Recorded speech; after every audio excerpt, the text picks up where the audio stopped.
Hello and welcome to Within the Frame. Coming to you live from Seoul, I'm Han Da-eun. NewJeans are once again in the global spotlight, but this time it's not for their music or fashion. It's about the power clash between the CEO of their agency ADOR and the leadership of its parent company HYBE, which exacerbated after Min Hee-jin's emotionally charged unfiltered press conference. Meanwhile, K-cinema continues to captivate audiences worldwide, garnering recognition from prestigious film festivals like Cannes and the Beijing International Film Festival. On this episode of Within the Frame, we bring you a two-part special delving into the latest buzz in both the K-pop and K-cinema realms. First, we begin with the K-pop scene, and for that we have Bernie Cho, president of DFSB Kollective, joining us via Zoom. Welcome to the program. It's good to be back. All right, first, give us a snapshot of the internal strife within HYBE. What is the primary source of conflict, and what are the respective positions being asserted by HYBE and its subsidiary ADOR? This has to be arguably probably the wildest week in the K-pop industry. And again, to answer your question just right away, right off the top, the primary source of this conflict is complex, it's convoluted, and it's controversial. I think the best place to start is Monday, and it was by no means a happy Monday.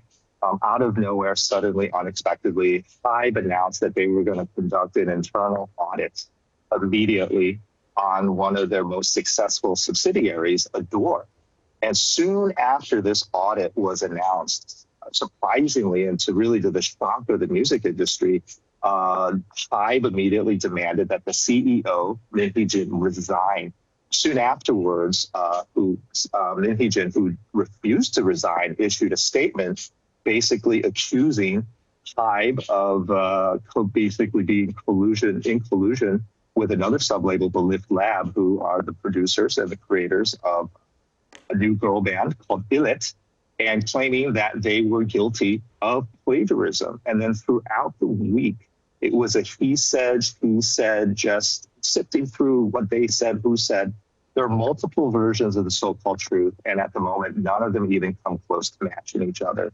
What's very significant, worth highlighting, is the fact that this has inflicted massive damage on not just the HYBE brand, the HYBE reputation, but the HYBE stock. Since the scandal broke on Monday, and the stock dropped past 10% to the point where HYBE was temporarily suspended. And right now, the stock has dropped, as of today, another 5%. And so basically from Monday to today, as we speak, almost 1.2 trillion Korean won, or nearly $900 million of market cap, market valuation, company value has dropped as a result of this scandal. Now, from the HYBE side, they're claiming a dirty laundry list of allegations ranging from an attempted management coup, leaking of personal information, plotting to undermine HYBE, spreading of false rumors, toxic work environment, and they even ripped a page out of the Park Geun-hye playbook of claiming that a shaman was somehow involved with the management or operations of ADOR. And when we look at ADOR, from the ADOR side, CEO Min Hee-jin, who has not yet resigned, he has stuck to the story, which is basically this all came about because he raised internally the issue and concern that another band in the HYBE portfolio was openly and shamelessly plagiarizing NewJeans. And when she pointed this out and tried to raise this issue, not with one, but with multiple executives, she felt that she was ghosted. And the moment she raised it, she felt that she was a victim of retribution, and that this is what prompted and triggered the audit.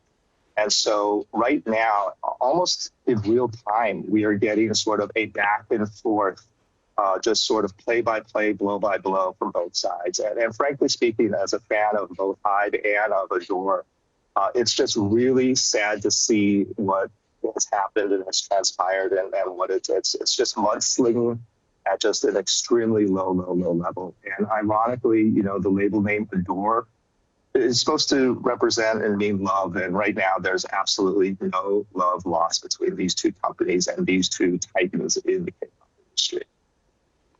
Well, the clash has now escalated into a legal battle as HYBE reported ADOR CEO Min for breach of trust, asserting that it has gathered specific evidence that Min attempted to seize management of ADOR. So we'll be watching closely on how things pan out from here. And Min, the woman behind the mega success of NewJeans, gave an emotional press hearing yesterday, not hesitating to use profanity and make derogatory remarks at HYBE. And as you alluded to, she claims that HYBE labels new girl group Islet copied NewJeans in all areas. What's your take? Well, again, Min Jin is widely regarded and more importantly, widely respected as not just being a creative, but a creative genius. And the thing is that when you are a creative, ideas and concepts are your capital, it's your currency. And when you feel your ideas and concepts are somehow being cribbed or worse, being copied, that feels like theft. So I empathize and sympathize with her issues and concerns specific to this. Unfortunately, from a business standpoint, and let alone maybe even from a legal standpoint, proving there was plagiarism or theft is much harder. It's very difficult to prove. For instance, if you're a chef, recipes can't be copyrighted and you can't sue somebody for copying your recipe. And if you're a fashion designer, a certain color or a type of fabric cutting style can't be copyrighted, and you can't sue somebody for copying the recipe. And in this case, obviously, Vicky Jin, she is very much a creative chef when it comes to how she created the recipe of success for NewJeans. But unfortunately, just copying the recipe for success because the colors look too similar, the style feels a little too close to comfort, technically, it's not illegal. Ethically, though, definitely questionable. But I feel it's more of an ethical issue than a legal issue. And again, it's really sad to see how quickly this spiraled and just went off the rails. Well, from artists' point of view, it may be a clear theft. But for some people who are not as interested and focused on K-pop idols, distinguishing between the multitude of girl groups can be a daunting task. To me, quite frankly, they all just seem lovely, bubbly, and very talented. So how the court will navigate through the blurry boundaries of copyright infringement will be another point to keep an eye on. And some point out that the rare conflict, the likes of which have almost been non-existent in the K-pop industry, may be due to the multi-label system pioneered by HYBE. HYBE owns Big Hit Entertainment behind BTS, B-Lift Lab for boy band N-, Source Music for Le Sserafim, and a few others. What are the problems and challenges of the multi-label system? Well, before I answer that question, I think we have to rephrase this idea of a multi-label system being pioneered by HYBE. I think it's safe to say and more accurate to say that the multi-label system was pioneered in Korea by HYBE. The multi-label system in and of itself is very common, and frankly, it's very standard in the West, particularly with the big three majors, Universal Music, Sony Music, and Warner Music. And as far as I'm concerned, and in my opinion, I think the multi-label system is not only good, but great, but only if there is diversity and differentiation. When you look at the big three majors, Universal, Sony, and Warner, they have a lot of diversity in genres amongst their multi-labels. Now, based on the annual revenues of HYBE, technically HYBE is the fourth largest music entertainment company that's recording and producing music artists. As far as I'm concerned, and many industry people are concerned, HYBE has every right and reason to now be considered possibly maybe part of the big three. Now we should maybe look at them as the Fab Four globally. Now, I think, and again, I think HYBE has even alluded to and has mentioned that the multi-label system, as good as it may be, there's definitely room for improvement. And this particular incident, this particular scandal has really highlighted possibly maybe some cracks in the system. And again, you mentioned it just earlier, is it seems like, as far as I'm concerned, it might be an issue of a lack of variety, a lack of diversity, because when you look at all the different sub-labels within HYBE, it almost kind of sort of feels like a little bit of same, and more the same. Each and every one of the labels are either putting out a boy band or a girl band, putting out similar styles of music. And when you have internally and in-house so many similar bands and so many similar artists and so many similar labels all trying to strive for the same goal, which is to sell more, stream more, do more, it's inevitable that this in-house competition could potentially, as we've seen, definitely create not only friction, but factions and having this blow up into a fracturing of the system. And so it's something that a lot of analysts, and particularly those who have been following the HYBE stock, have pointed out and spotlighting. And I think it's a worthy discussion and perhaps even a debate. Well, HYBE's innovative multi-label system, at least here in Korea, was a groundbreaking approach in the K-pop industry. But like all pioneering endeavors, it comes with both advantages and drawbacks. And the K-pop scene will be watching very closely on how HYBE tackles new challenges. We do have a few more grounds to cover, but due to time restraint, we're going to have to let you go now. Thank you so much, Bernie, for sharing your perspectives. Thank you. Now to the latest buzz surrounding K-cinema. Director Ryu Seung-won's action-packed sequel Veteran secured a coveted spot in the Cannes Festival's midnight screening category. Meanwhile, the gripping occult blockbuster Exuma maintains its hold on global audiences, getting an invitation from China's prominent film festival. Let's now delve into these stories and more with Jason Bechervaise, film critic and professor at Kyungdong University, who joins us in the studio. It's always great to have you with us. It's always great to be here talking about something I love very much, Korean films and Korean content. Let's start with the good news. The sequel to Veteran, titled I, the Executioner, has earned a ticket to the prestigious Cannes Film Festival. It was listed in the midnight screening category. Could you first tell us a bit about the category and the significance the invitation holds? Yeah, sure. This is the category that tends to invite genre-driven films. And so since 2016, that was the year Train to Busan was premiered at the Cannes Film Festival, to much acclaim, and there was this huge buzz surrounding the movie, and it went on to do extremely well both here in Korea and overseas. And since then, there's been a Korean film in the category every single year.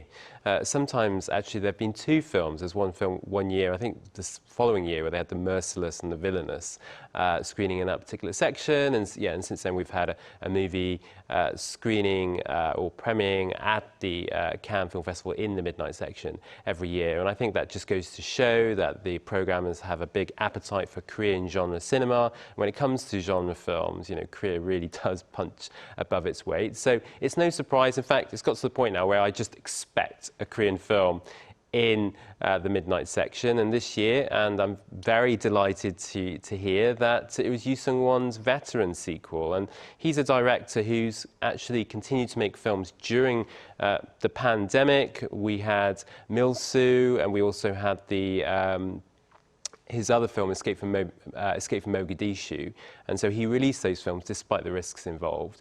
And so I'm really happy for him to get back into the Cannes Film Festival. One of his films, Crime Fist, screened there all those years ago. And so, yeah, it is significant, but sadly we only have one Korean film at the Cannes Film Festival this year, or feature. So I guess that's, I mean, it's on the one hand, yes, it's great to have a Korean film in midnight, but on the other hand, it's like, well, we only have one movie this year, and each year we tend to have 4 or 5 films. So a bit of a mixed picture there.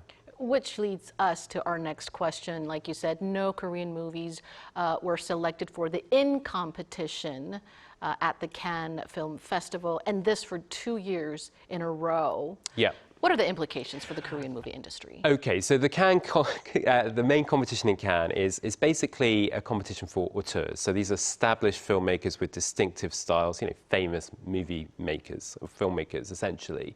And so each year you'd have these, you know, some of the world's top filmmakers screening in, or having their films premiering in competition.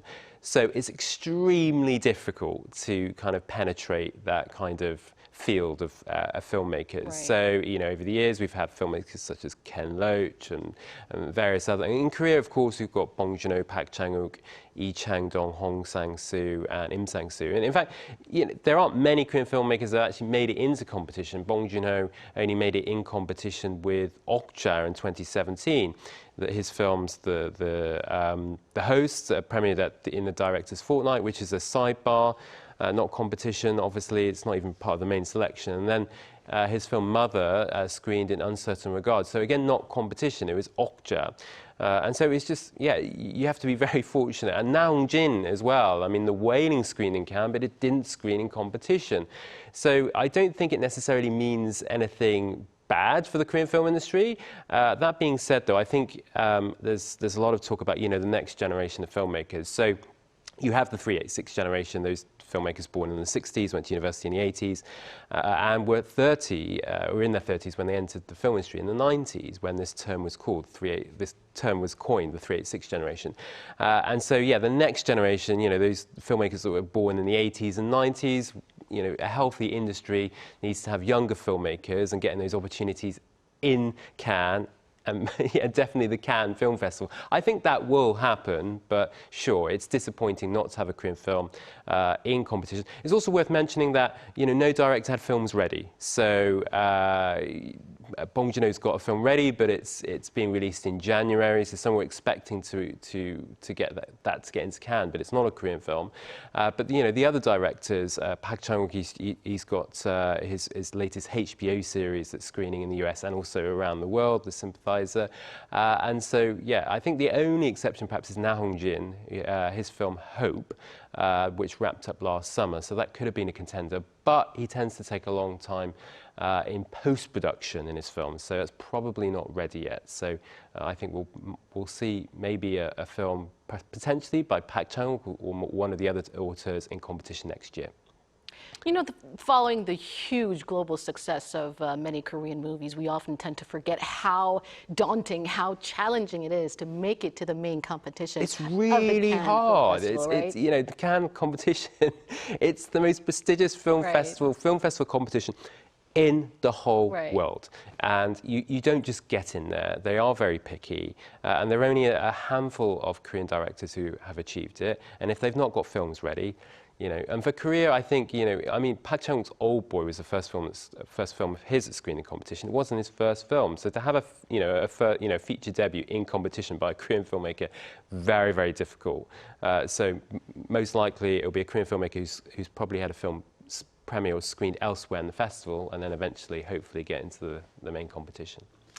Meanwhile, the mega hit occult thriller Exuma, after hitting the 10 million audience milestone, has been invited to the Beijing International Film Festival, which is quite rare due to China's culture ban that's still rampant across various realms.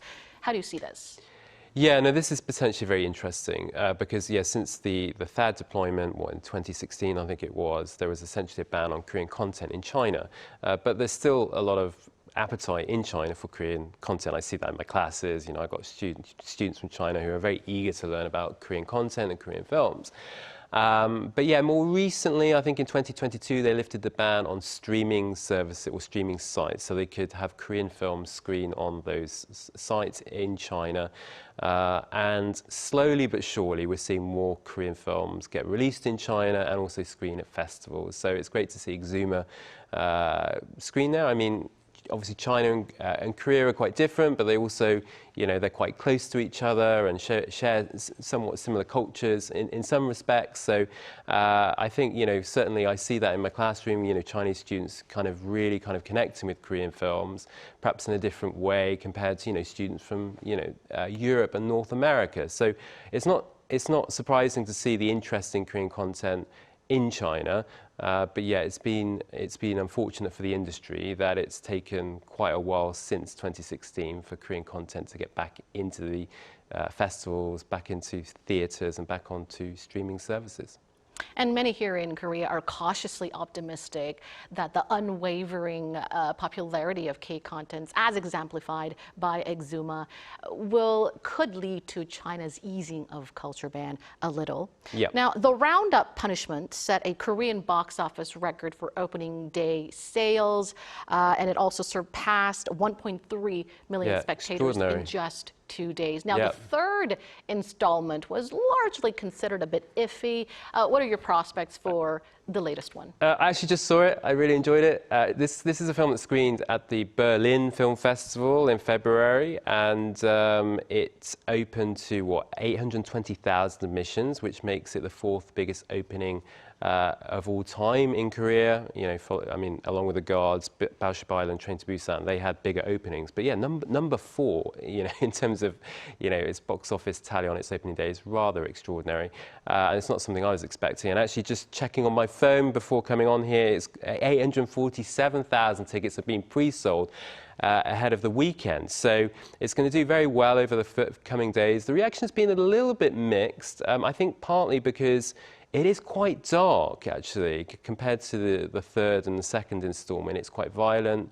The jokes do come. They come a bit later, though.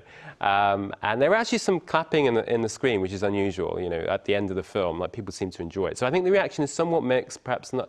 They were surprised. I mean, I wasn't keen on the third one, partly because I think Ma Dong-seok, as much as I, or Don Lee, as much as I love him, I think he kind of overkilled it with the punch, you know, in the third film, where he's just constantly just punching people, and it's just it becomes a little bit repetitive, and you know, as you're watching it. So, but with this film, he's definitely more restrained, I think, and that's something that I enjoyed, and yeah, there's lots of elements, and it's very well choreographed. The cinematography, you know, and as well is very good, and so and the villain Kim Il is also quite convincing. I think the villains in the third film were not particularly very strong. So yeah, I had a great time, I had a blast, and I hope audiences do too this weekend. But it's very encouraging for the industry. I think it's beginning to turn a corner, following from the success of Exuma. And also 12/12 The Day, or Seoul Bomb. Well, I hear that Don Lee, he takes credits as planner, producer, as well as co-screenwriter. Yeah, he's a jack of all trades. And he plans to extend the installment to the 8th installment. So that's definitely something. Well, clearly the opening tally here suggests that there's still some way to go for him for the series to run out of steam, and yeah, I think we'll see at least another couple of installments. But yeah, I'm encouraged to see the film open so well. The question is how far it goes. Can it maintain momentum over the coming weeks ahead? Definitely something to look forward to for all the Don Lee fans out there. Thank you so much, Jason, for sharing your insights today. Thank you for having me. Absolute pleasure to be here, as always. And that does it for today's Within the Frame. Thank you for watching, and have a great weekend.